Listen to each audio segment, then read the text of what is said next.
आपकी योगी बाबा को मठ भेज दें। हाँ, मठ भेजेंगे। सबसे बड़ी बात तो बता रहे हैं कि ये गांजे की महक से बहुत परेशान है इसमें थोड़ा छुटकारा। हमने कहीं सुना है कि योगी जी एकांत में आधे घंटे के लिए कहीं जाते हैं, आपको आइडिया कहाँ जाते अब हमें समझ आए गांजा के अलावा और कुछ होता ना होगा दम मारो दम चल रहा है, लेकिन अब बेदम हो गई है जनता, इसलिए अब इसको बर्दाश्त नहीं कर रही। चलिए ठीक है, अखिलेश यादव जी भी गांजागंज, जैसा कि उन्होंने कहा सरकार बनने पर फिल्म बनेगी और पता चलेगा कि कहाँ गांजा आ रहा है, क्योंकि गांजा तो बहुत आ रहा है लेकिन जा कहाँ रहा है इसका कुछ अता पता ही नहीं चल पा रहा है कि ये जा कहाँ रहा, पुलिस पकड़ रही कि नहीं पकड़ रही, कहीं रिकॉर्ड में नहीं आ रहा, पकड़ा तो जा रहा लेकिन जा कहाँ रहा ये नहीं मालूम। इसको लेकर अखिलेश यादव जी भी चिंतित हैं कि पता तो चलना चाहिए गांजा जा कहाँ रहा है, कौन जब्त कर रहा है। तो अखिलेश यादव जी सत्ता में आएंगे तो गांजागंज फिल्म बनेगी, जैसे आज ये धुरंधर वगैरह बनवा रहे हैं, ये तरह तरह की फिल्में बनवा कर अपने आप को प्रमोट कर रहे हैं। ठीक है, तो अब देखते हैं आगे क्या कुछ होगा। आज हम अमेठी में हैं जहां पर समाजवादी पार्टी के बड़े पैमाने पर नेता लोग इकट्ठा हैं, अखिलेश यादव जी का आगमन हो रहा है। अपना बिहार चुनाव इन्होंने पैसे के दम पर जीत लिया, क्या लगता है उत्तर प्रदेश में पैसा चलेगा? देखिए, सिर्फ पैसे की बात ना करिए कि महिलाओं को पैसे दिए गए, उससे बेईमानी भी हुई और विपक्ष बटा हुआ था। मेरे साथ पूर्व मंत्री जी हैं, स्वागत है आपका। आज अखिलेश यादव जी का आगमन हो रहा है, क्या खुशी है, क्या माहौल क्या लग रहा है कि इससे अमेठी की जनता में थोड़ी और रुचि उनके लिए बढ़ेगी? नहीं, बहुत बदलाव है जनता में और देखिए सब त्रस्त हो गए हैं। आप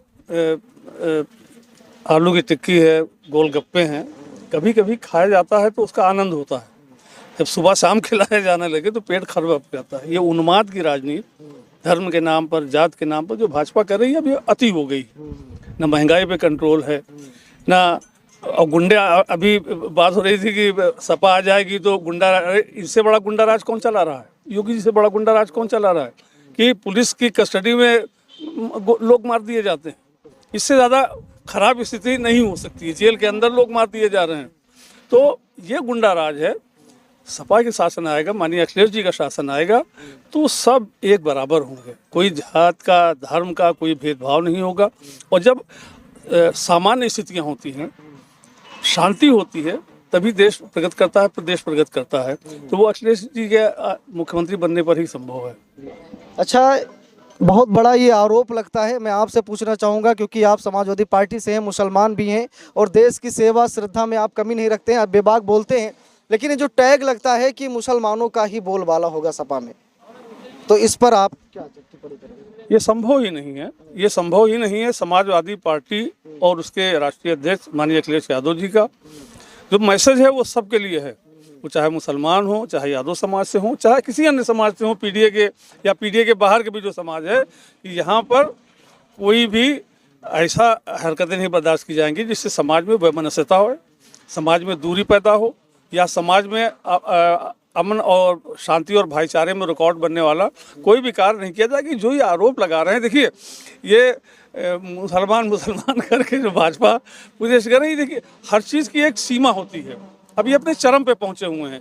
अब हमारा जो बहुसंख्यक समाज है वो भी जानने लगा है कि ये कोई काम नहीं कर रहे हैं, महंगाई को बढ़ने दे रहे हैं, रोज़गार नहीं दे रहे हैं, सब कुछ हो रहा है खिलाफ में। और एक नारा दे करके, क्योंकि ये बिजली पानी पे वोट नहीं मांगते, ये सड़क पे वोट नहीं मांगते, ये स्वास्थ्य पे वोट नहीं मांगते, शिक्षा पे ये वोट मांगते हैं हिंदू मुसलमान पे, तो उनसे अपेक्षा भी नहीं की जा सकती। वो तो कह देते हैं ना कि तुमने सड़क और बिजली और पानी के नाम पर और रोजगार के नाम पर तो वोट दिया नहीं था, तुमने धार्मिक उन्माद के नाम पर वोट दिया था। तो अब नौजवान जागरूक हो गया, हर समाज का, पीडीए ही नहीं, हर समाज का नौजवान युवा जागरूक है और वो जानता है कि जो लड़ाने की बात करता है वो कभी भी देश का और प्रदेश का हितैषी और युवाओं का नहीं हो सकता। जैसे अखिलेश यादव जी ने कहा था कि अगर हम लोकसभा की 80 की 80 सीट जीत जाएंगे, हमें ईवीएम पर भरोसा नहीं है, क्या लगता है ईवीएम कुछ खेला करेगी, गड़बड़ करेगी? आप अब ये खेला ही था जो इनकी सरकार बन गई है, लेकिन इतना लोग नाराज थे, जहाँ थोड़ा बहुत फर्क था वहाँ इन्होंने कवर कर लिया।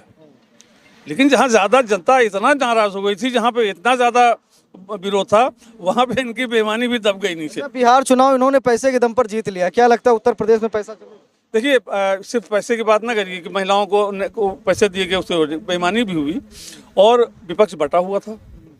विपक्ष में आपस में कोई तालमेल नहीं था और जिस ढंग से चुनाव लड़ा जाना चाहिए था उसका भी अपनी तरफ से भी कमजोरी थी और उनके पास वो सारे खेल थे ही, और कई चीज़ें इकट्ठा हो गई ना, तो वो मिल करके जो है वहाँ पर उन्होंने खेल कर लिया।